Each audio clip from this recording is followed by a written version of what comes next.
অপতথ্য ছড়ানো, যেমন ধরেন একটা ইলেকশন কেন্দ্রে কিছু ইনসিডেন্ট হলো, একটা ইনসিডেন্ট, তখন দেখা যাচ্ছে ওইটাকে ঘিরে অনেক ধরনের অপতথ্য ছড়ানো হয়। ওইখানে হয়তো বা কেউ একজন আহত হলেন, দেখা গেলো কোনো কেউ অপতথ্য ছড়ালেন যে বেশ কয়েকজন মারা গিয়েছে। তো এইগুলো কিভাবে কমব্যাট করা যায়, কিভাবে এটারে নিয়ন্ত্রণে রাখা যায়, সেটা নিয়ে কথা হয়েছে। ইলেকশন কমিশন তারা বলছে যে তারা এটা নিয়ে যথেষ্ট কাজ করছে। আমাদের যারা এই অপতথ্যকে নিয়ে যারা কাজ করেন, যেই সমস্ত সংস্থাগুলো, তারাও তাদের এফার্টটাকে স্টেপ আপ করেছেন এবং প্রতিদিন আমরা একটা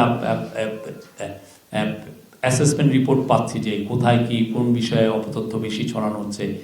আপনাকেই বলছি, ইন্স্যুরেন্স করলে সিটিতে সুরক্ষা পাবেন নিশ্চিত।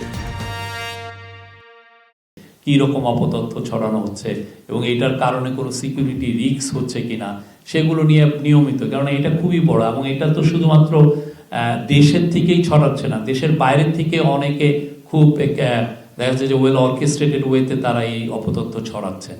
পতিত স্বৈরাচারের যারা দোসর ছিলেন বা তার সাপোর্টাররা, তারা তো চাচ্ছে অনেক ধরনের অপতথ্য ছড়াচ্ছেন। প্রতিদিনই আপনারা দেখেছেন তারা কনফিউশন ছড়ানোতে ব্যস্ত।